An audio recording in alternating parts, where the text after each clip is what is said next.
Good morning. Welcome to Medford Friends Church. Thanks for being here and joining us on our live stream today. A few announcements, and then we'll go into our time of worship this morning. First of all, we are going to try and have an Easter egg hunt on Easter Sunday. So the goal is that we'll be able to do that with some distancing, and I don't know, maybe we'll have each kid do their own hunt.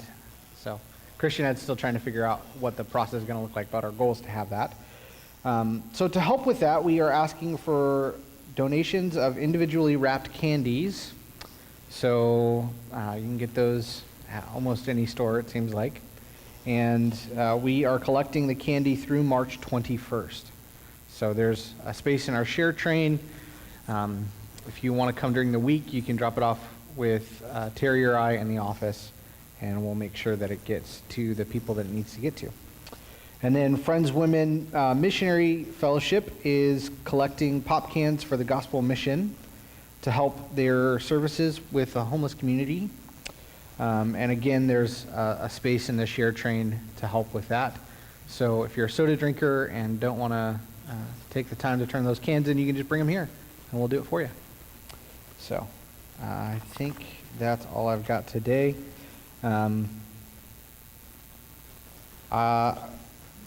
Cheryl has one announcement that she's going to make, and then I'll come back up and pray. At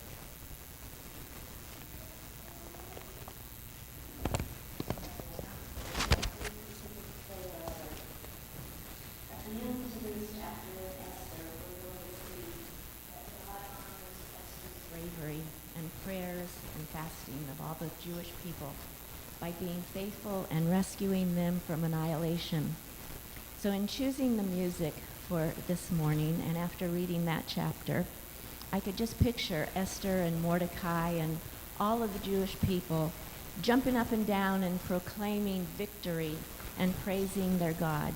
So all of our songs this morning reflect that praise and jubilation and relief in seeing a brighter future because of God's faithfulness and power and love toward his people.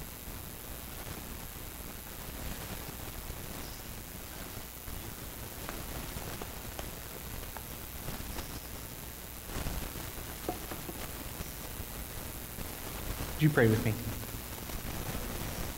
Lord, we are so grateful for this pivotal chapter of Esther, Esther 7, where your hand is shown so clearly that you have been behind all the events that have led up to this moment. The same is true for us this morning. You've brought each one of us here for a purpose, so that we can be blessed by you, so that we can worship you. Help us to do so this morning in spirit and truth, and to receive your blessing of open hands. Hands that are not too crowded with other things to receive what you have for us this morning. It's in your holy name that we pray, Lord. Please stand with us.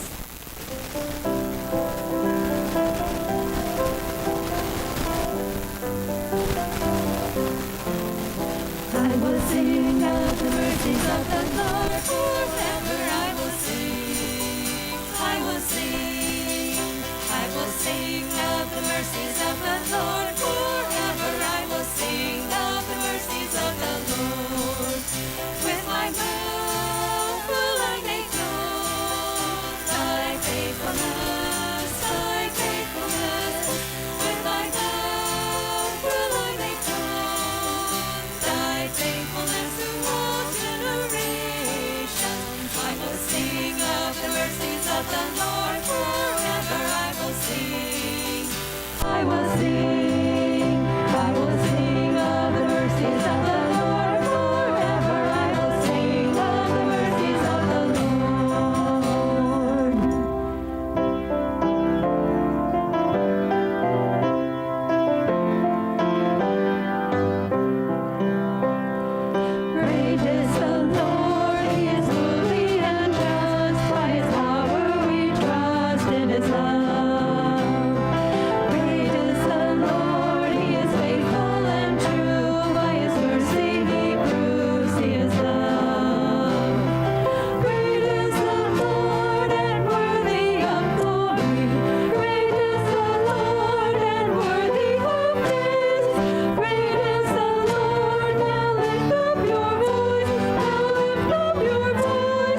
may sit down.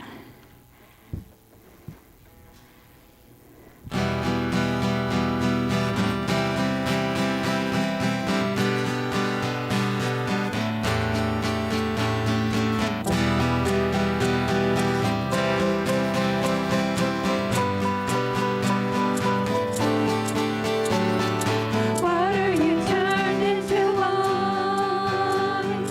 Open the eyes of the blind. There's no one like you. None like you. Into the darkness you shine. Out of the ashes we rise. There's no one like you. None like you. Our God is greater, our God is stronger. God, you are higher than any other. Our God is healer, awesome in power. Our God, our God.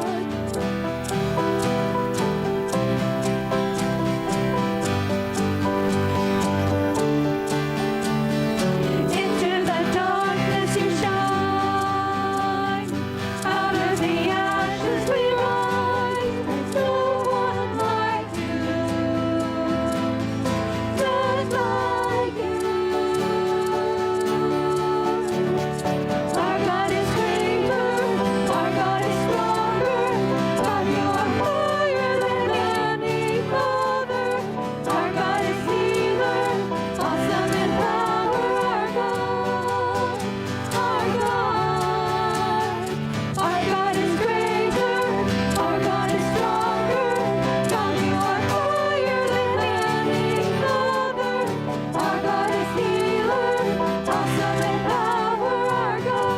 Our God is healer, awesome in power. Our God, our God.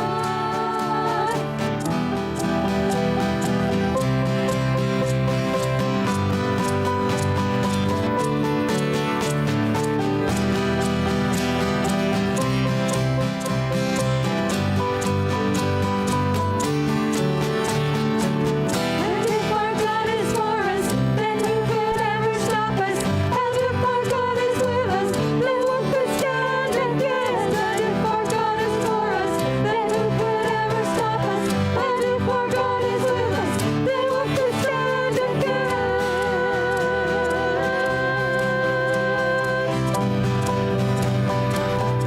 What could stand against?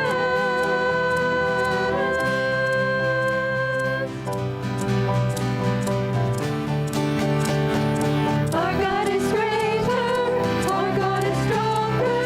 God, you are higher than any other. Our God is healer, awesome in power. Our God, our God. Our God is greater, our God is stronger. God, you are higher than any other. Our God is healer, awesome in power. Our God, our God. And if our God is for us, then who could ever stop us?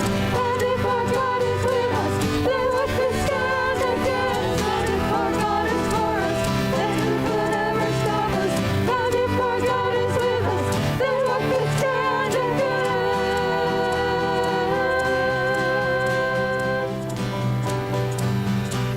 So what could stand against?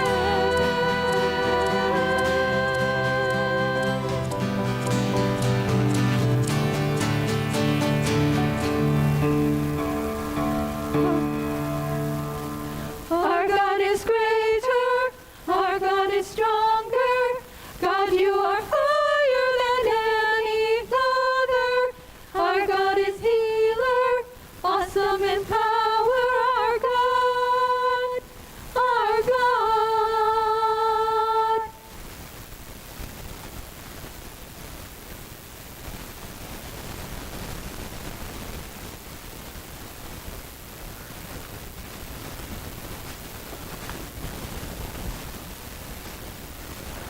So our kids can go to the fellowship hall for their lesson. and the rest of us get to stay here and listen to what happens in Esther chapter 7. So a little bit of a recap. Esther is queen of Persia, and all of the Jews, her people, are under threat from this guy named Haman. You remember? Right? Haman's a bad dude. Always been a bad dude, always going to be a bad dude. His heart is hard. And the Lord is doing things in the background. He's working to set Haman up and to save his people. So that is what happens in Esther chapter 7. Haman finally gets his comeuppance. And it's at the request of Esther. So the king, for a couple of chapters now, has been asking Esther, what is the matter, babe? What's going on? What's happening? What can I do? How can I help you? And she keeps saying, let me make you dinner. And the king's like, okay, got it. Yeah, fine, that's great. And finally, in this chapter, she's going to say what she really means. So, which I appreciate as a husband. Babe, just tell me what's the matter. Tell me what I can do. But I also know that sometimes it can't come out. You can't make the request. So, it doesn't feel like the right time yet. But this is it. Here is our pivotal chapter of Esther. And I don't say climactic chapter for a reason. I say pivotal because this is where the story shifts. The tension has been building for a while now, and we are waiting for the other shoe to drop. And this is the time when Esther is finally able to share her request with the king. This is her roll call moment. Remember, our series on Esther is part of this greater idea of a roll call, being present and accounted for. And this is Esther's roll call moment. This is her moment where she will stand up and be counted. Many of you have served in the military, and in the military there's a practice to honor one's fallen comrades called the final roll call. When my brother Jared passed away, I was able to attend the memorial for him on his base. During the service, there was this final roll call, and I want to share just a little bit about this practice. They go through and they call the roll of the majority of the people within the company, those that are present, and each one of them says here or present or whatever, and then they call one other name, and there's silence. And then they call that name again, and there is silence again. And then they call that name for a third time, and there is still silence.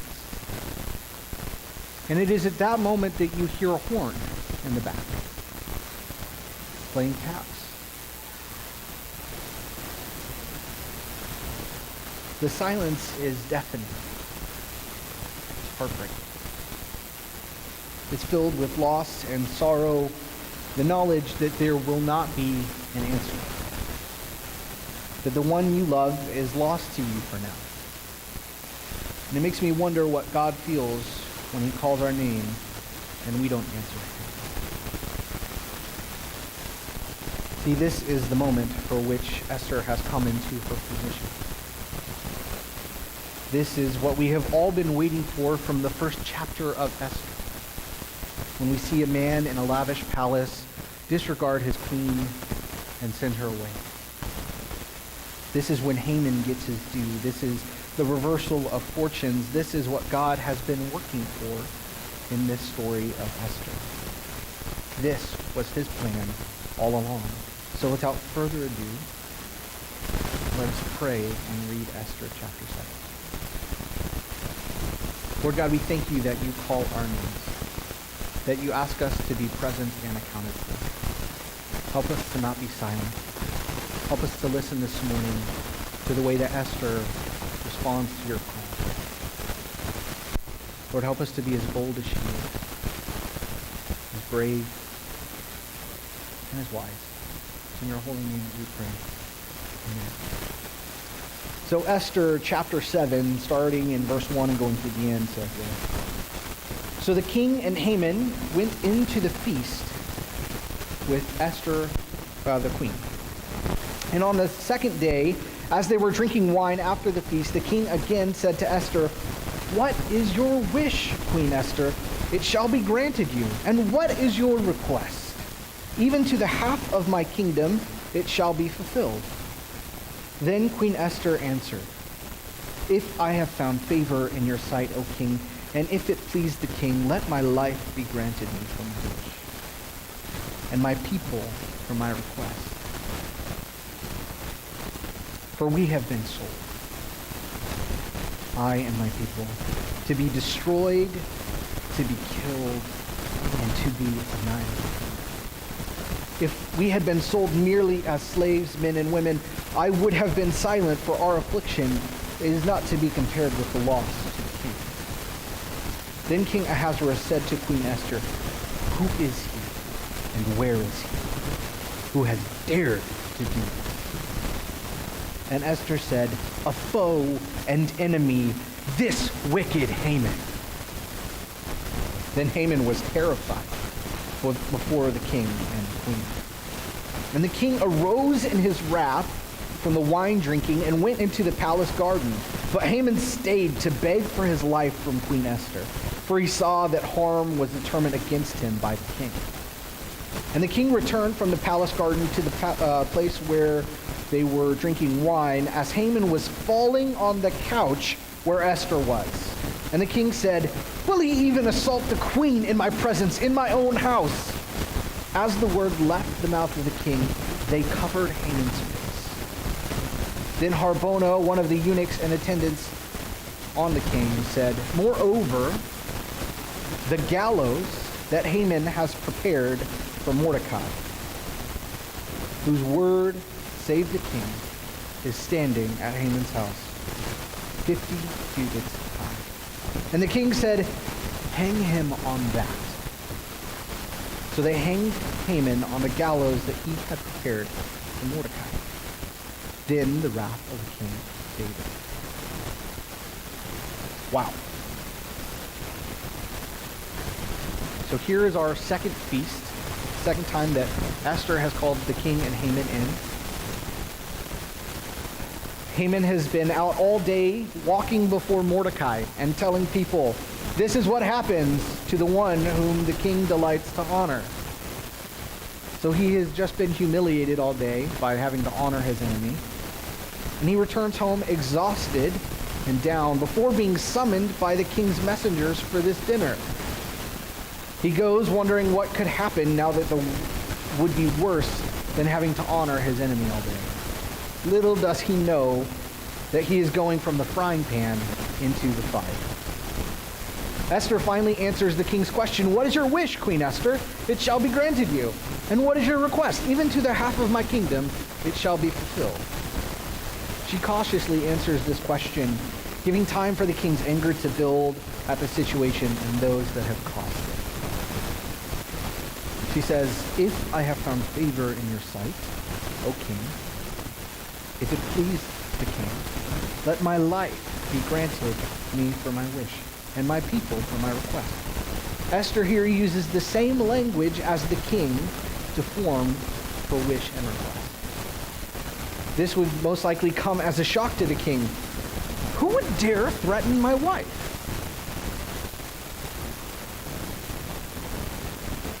And how could her whole people be under threat? Who are her people, in fact? You have to remember that Ahasuerus is a king who is distant from all of those around him. He asks for their opinions on everything, so he doesn't have to have an opinion on anything. It's easier to let other people have all the decision-making power. They give him good ideas, and he says, "Yeah, let's do that one." And he allowed a Haman, his grand vizier, to tell him what to do. He had been manipulated. This most powerful man on the planet, king over 127 provinces, had allowed himself to be manipulated and almost commit genocide. Esther continues, "For we have been sold, I and my people, to be destroyed, to be killed, and to be annihilated." Esther says her people have been sold. In other words, she knows about the money, honey. and what they have been sold for, which is destruction. Esther uses, as Barry states, the same words used in the king's decree. This appears to be public information at this point, even though the king is unaware of just how public the information is. Palace life must be framed if you can forget about annihilating an entire people. Esther has wisely acted in this. She then goes on to say, if we had been sold merely as slaves, men and women, I would have been silent, for our affliction is not to be compared with the loss to the king. The monetary loss to the king for not letting the people be destroyed is significant. And yet his personal loss would be greater due to the loss of his wife. She had been slain. Ahasuerus wasn't worried about killing an entire people when it didn't cost him anything. But when the cost was his wife, he was unwilling to pay.